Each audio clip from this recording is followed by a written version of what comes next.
Anak nakal ini berani-beraninya menyentuh pelopak mata harimau. Hanya karena harimau itu adalah ayah baptisnya. Berkat kasih sayang ayah harimaunya, anak nakal ini bahkan menjadikan ular sebagai hewan peliharaannya. Ayah kandung anak itu, Raja Bailing, pernah menyelamatkan nyawa harimau tersebut. Ia juga membesarkannya hingga menjadi Raja Harimau, Sanjun. Sebelum meninggal, Raja Bailing menitipkan anak laki-laki itu kepadanya. Sanjun dengan tegas mengundurkan diri dari dunia persilatan, dan menjaga desa tempat tinggal anak itu dari hari ke hari. Setiap hari ia berburu dan membawakan makanan lezat untuk anak itu. Saat berburu, temannya, burung gagaksi, akan membantunya mengawasi desa. Sejak Sanjun menitipkan anak itu di desa ini, semua binatang buas di sekitar desa telah lari ketakutan. Si menyarankan untuk pindah ke tempat lain. Desa itu selalu aman dan tenteram. Jangan khawatir, sesekali mereka bisa kembali untuk melihat-lihat. Sanjun juga merasa ia harus pergi berpetualang. Ia berencana mengantarkan makanan untuk anak itu terlebih dahulu. Saat itu, anak itu hidup bahagia di rumah asuhnya. Sanjun takut menakuti wanita itu, maka ia diam-diam meletakkan makanan di halaman. Lalu ia bersembunyi dan melihat anak itu bermain dengan gembira. Ia menatap semuanya dengan puas dan melamun. Tanpa disadari, perutnya keroncongan. Mereka pun merobek sepotong daging dan memakannya. Sambil makan, si menceritakan tentang klan Muke yang baru saja dimusnahkan. Tapi tidak ada yang tahu kekuatan mengerikan apa yang melakukannya. Tiba-tiba, Sanjun merasakan aura berbahaya. Matanya langsung memicing waspada dan memancarkan cahaya biru. Ia dengan cepat melompat ke atas tembok, dan bersiap siaga menunggu bahaya mendekat. Tak lama kemudian, beberapa hantu hitam putih mendekati desa. Mereka ketakutan dan lari setelah melihat tatapan tajam Sanjun. Namun, Sanjun dengan serius menyuruh Si memanggil klan Serigala Biru untuk meminta bantuan. Karena yang memusnahkan klan Muke kemungkinan adalah orang yang mengendalikan hantu-hantu itu.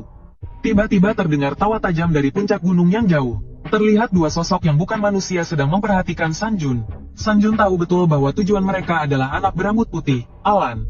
Pria pendek itu mencibir dan mengejek kesetiaan Sanjun kepada mantan tuannya. Detik berikutnya, ia melepas topi jeraminya dan menunjukkan wujud aslinya sebagai musang kuning. Di bawah kendalinya, hantu-hantu itu langsung merasuki tubuh para harimau. Sekelompok harimau yang dikendalikan keluar dari hutan. Di antara mereka, terdapat pemimpin klan Muke, teman lama Sanjun. Sanjun menghadapi teman lamanya dan harimau lain yang kehilangan akal sehatnya. Ia teringat pesan terakhir tuannya sebelum meninggal untuk melindungi Alan. Dengan tekad bulat, ia memutuskan untuk bertarung melawan harimau-harimau yang dikendalikan itu.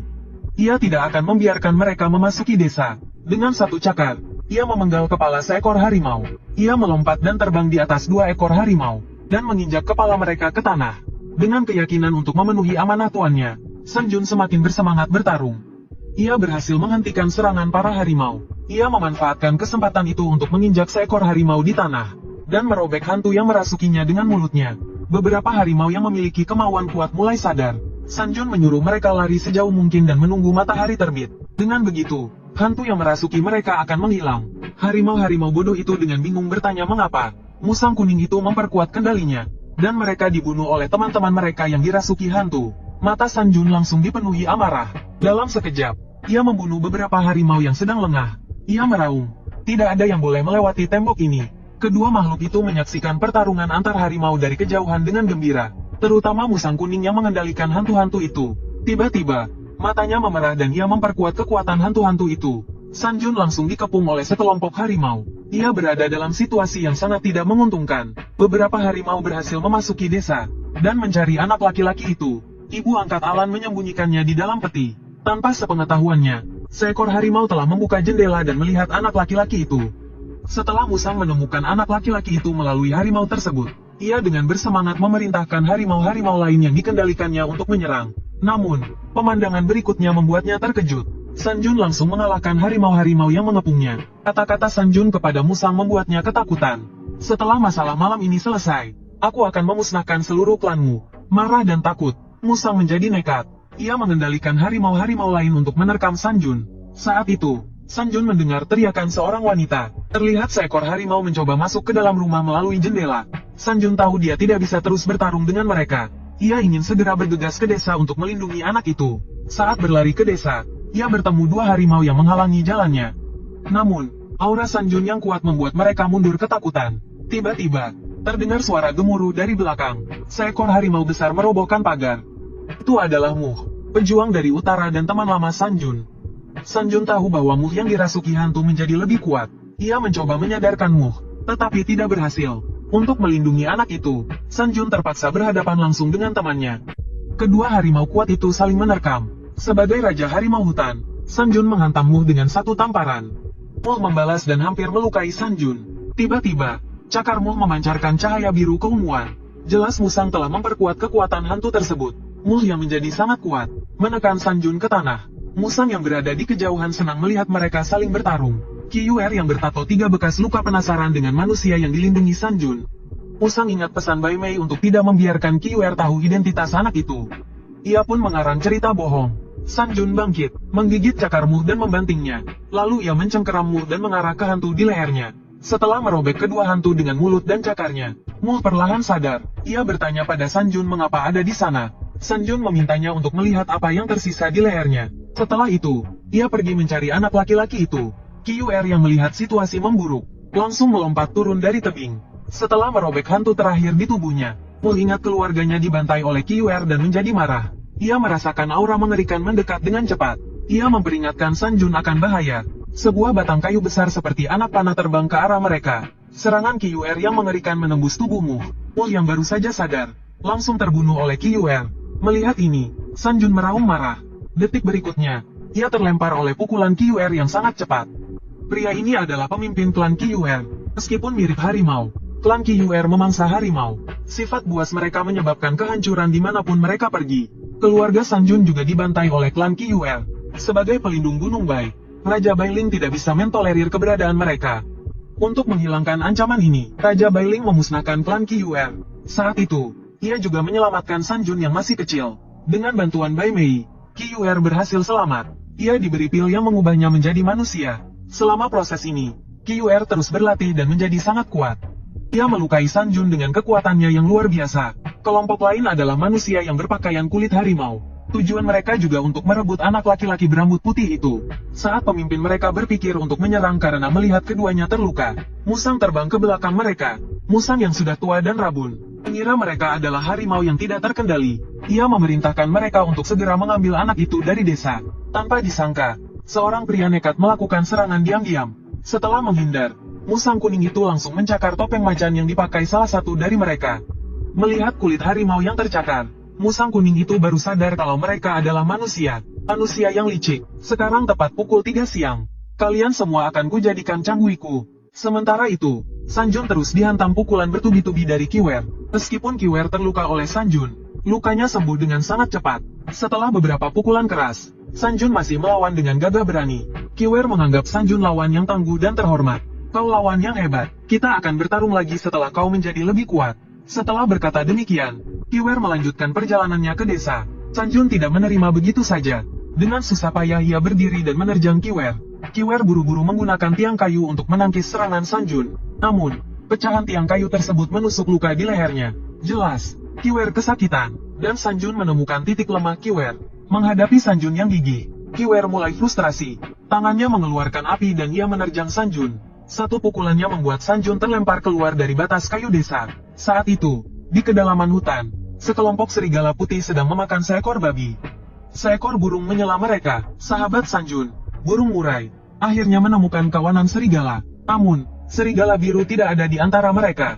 Setelah burung murai memberitahu mereka bahwa Sanjun dalam bahaya besar, kawanan serigala membawa burung murai untuk mencari bantuan dari serigala biru. Setelah terlempar keluar desa, Sanjun dengan berani kembali menyerang Kyuer. Serangan dahsyatnya membuat Kyuer terdorong mundur puluhan meter. Sanjun mencengkeram kaki Kyuer dan mengangkatnya. Kyuer menggunakan kaki lainnya untuk menahan serangan tersebut, menyebabkan kakinya patah dan bergeser. Ini memberi Sanjun kesempatan untuk menyerang titik lemahnya. Cakar harimau Sanjun mencakar leher Kyuer, menyebabkan darah menyembur keluar. Liontin di leher Kyuer putus dan jatuh ke tanah. Mengira Kyuer terluka parah dan memiliki kesempatan untuk menghabisinya, Sanjun menerkam Kyuer lagi dan menggigit lehernya dengan keras. Tanpa disadari, begitu liontinnya terlepas, Kyuer akan berubah menjadi binatang buas yang mengerikan. Dalam sekejap, Kyuer kembali ke wujud aslinya. Kekuatannya meningkat berkali-kali lipat. Ia merasa muak dengan Sanjun yang berkali-kali melawannya untuk melindungi anak laki-laki itu. Hanya dengan satu cakar, ia mengangkat Sanjun ke udara. Dengan cakar lainnya, ia merobek tubuh Sanjun. Raja harimau muda yang berani dan setia itu pun tewas. Saat itu, Musang Kuning telah mengubah banyak manusia menjadi canggui. Ia teringat peringatan Bai Mei, khawatir Kiwer akan mengetahui identitas anak laki-laki itu dan menyebabkan masalah besar. Ia menggunakan hantu untuk menghabisi sisa pasukan manusia. Aku mempersembahkan kalian. Pergilah cari tubuh baru. Setelah melepaskan Changwei yang baru dibuatnya, Musang Kuning bergegas terbang ke desa untuk mencari Kiwer. Hantu-hantu itu merasuki mulut orang-orang dan mengubah mereka menjadi Ligui. Seluruh pasukan manusia pun musnah. Musang Kuning menemukan Kiwer dan mengarang alasan untuk menyuruhnya pergi. Sebelum pergi, Kiwer meminta pil obat dari Musang Kuning. Ia membelah pil itu menjadi dua. Tetapi Musang Kuning, yang mengetahui niat Kiwer, memergokinya. Tuan Kiwer, kau mau memberikan pil itu pada kedua harimau itu? Aku baru saja dibacok berkali-kali oleh manusia dan bahkan aku tidak tega memakannya. Aku sangat kecewa denganmu, merasa bersalah. Kiwer menelan pil itu utuh-utuh. Ia tahu, meskipun ia menyelamatkan Sanjun akan terus melawannya. Ibu anak laki-laki itu merasakan kematian Sanjun dan menangis terseduh-seduh. Ia dan anak laki-laki itu dikepung oleh harimau. Akhirnya, wanita itu membulatkan tekad dan matanya berubah menjadi biru. Dalam sekejap, beberapa harimau di luar rumah tewas olehnya. Ketika Musang Kuning tiba di sana, ia sangat terkejut. Ia melihat seekor rubah putih berekor 9 berdiri di atap, menatapnya dengan marah. Melihat mutiara rohmu begitu besar, kau akan segera menjadi manusia seutuhnya. Sekarang, karena kau dipaksa untuk mengeluarkannya. Kau pasti sangat membenci kami, kan? Setelah berkata demikian, siluman musang mengendalikan harimau untuk menyerang siluman rubah ekor 9. Tapi dia sangat meremehkan kekuatan siluman rubah ekor 9. Siluman rubah ekor 9 hanya menggunakan sihir pemikat dari matanya. Harimau yang dikendalikan siluman musang berbalik dan menggigitnya. Untung dia menghindar dengan cepat. Kalau tidak, dia akan terluka. Tapi siluman musang menyadari kekuatan harimau yang dikendalikan siluman rubah ekor 9 telah meningkat berkali-kali lipat. Dengan susah payah, dia melepaskan diri dari pertarungan dengan harimau. Melihat mata siluman rubah ekor 9 berubah menjadi ungu, dia tahu bahwa dia telah terjebak. Mutiara roh berputar beberapa kali di atas siluman rubah ekor 9. Dahan-dahan pohon yang dikendalikannya langsung menusuk siluman musang. Setelah mutiara roh menembus dadanya, dia mulai menghisap jiwanya. Tepat saat jiwa siluman musang akan tercerai-berai, seorang anak laki-laki bernama Arlang menghentikan siluman rubah ekor 9. Dia bertanya kemana perginya ibunya. Arlang tidak tahu bahwa siluman rubah ekor 9 di depannya adalah ibunya. Mengira ibunya telah dimakan harimau, dia menangis terseduh-seduh. Untungnya, kakak Arlang memaksanya kembali ke rumah. Namun, secara tidak sengaja, Arlang terbentur kepalanya. Kakaknya yang panik juga ikut menangis. Ini membuat hati siluman rubah ekor 9 terasa tertusuk jarum. Saat itu, siluman musang tiba-tiba hidup kembali. Ternyata, dia telah memakan pil obat tepat sebelum kematiannya. Saat siluman rubah ekor 9 hendak menghabisi siluman musang lagi, Arlang mulai memancarkan aura yang kuat. Siluman musang baru menyadari bahwa anak laki-laki itu adalah keturunan Raja Roh Putih. Detik berikutnya, desa itu rata dengan tanah, karena dia memiliki kekuatan yang besar dalam dirinya. Namun, Ciuer sama sekali tidak tahu identitas anak laki-laki itu. Sementara itu, Muk yang telah dibunuh Yuer, tiba-tiba matanya bersinar hijau dan hidup kembali. Karena Raja Roh Putih pernah memasukkan inti kehidupannya ke dalam dirinya, dan mengubahnya menjadi harimau mutan. Energi yang dipancarkan anak laki-laki itu membangunkan sel mutan di dalam dirinya.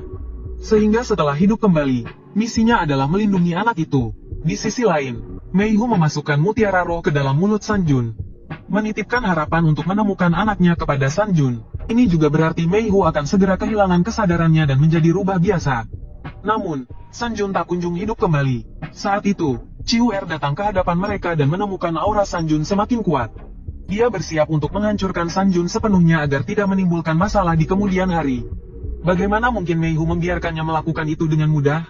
Meskipun perlawanannya lemah, dia tetap berjuang mati-matian. Saat Yuer mengangkat tongkat kayu dan hendak membunuh mereka semua, sebuah pukulan harimau yang kuat menerbangkannya.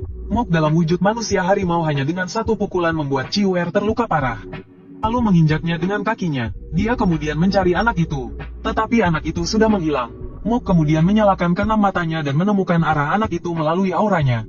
Tanpa sepengetahuannya, setelah siluman musang siuman, dia membawa kedua anak itu pergi saat mereka bertarung. Saat ini, dia sedang bergegas kembali ke Gunung Merah untuk menyerahkan mereka kepada Raja Alis Putih. Yuer tahu jika Muk mengikuti aura itu ke Gunung Merah, seluruh Gunung Merah akan menghadapi bencana besar. Maka dia mengeluarkan 5 cambuk petir berturut-turut untuk mengikat Muk. Kemudian dia berubah menjadi wujud api. Muk ditahan oleh Ciuer yang diselimuti api. Melihat api di depannya, dia menutup matanya. Bayangan tuannya, Raja Roh Putih, muncul dalam pikirannya. Tuannya memberitahunya untuk mengendalikan api dengan kekuatan di dalam hatinya. Mop langsung memadamkan api, dan mencekik leher Ciuer. Ciuer malah berasap sendiri. Ciuer yang dibanting ke tanah memutuskan untuk bertarung sampai mati. Saat dia hendak mengeluarkan gelombang air, Mop memukulnya balik. Dia dihajar habis-habisan. Sanjun yang terbaring di tanah juga terkena serangan Mop. Tetapi serangan itu juga membangunkan kesadarannya. Setelah mengingat kembali hari-harinya bersama Raja Roh Putih, Sanjun akhirnya hidup kembali setelah menghilang selama beberapa episode. Saat terbangun, ia segera mengikuti Meihu ke tempat terakhir anak-anak itu menghilang. Namun, ia hanya melihat nenek anak-anak itu di sana. Nenek itu ketakutan melihat Sanjun hingga mulutnya berbusa. Melihat kejadian ini, penduduk desa mengira Sanjunlah yang mencelakai keluarga Ahong. Ini menjadi awal kesalahpahaman Ahong, suami Meihu, terhadap Sanjun.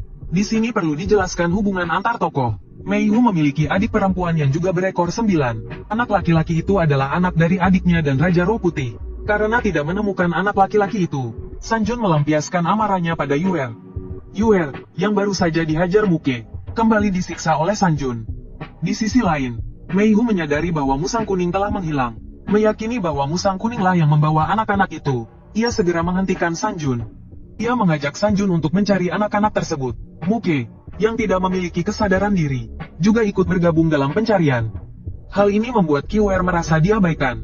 Dengan licik, ia segera menyalakan api untuk menghalangi penyebaran aroma. Dalam perjalanan pulang, musang kuning bertemu dengan Abo. Abo ditugaskan untuk menggantikan musang kuning mengantar anak-anak ke Gunung Merah. Karena kecepatan larinya tak tertandingi. Dalam perjalanan, Abo bertemu dengan Ahong, suami Meihu. Ahong tidak menyadari bahwa putrinya, Abi, ada di dalam keranjang. Ia kehilangan satu-satunya kesempatan untuk menyelamatkan putrinya.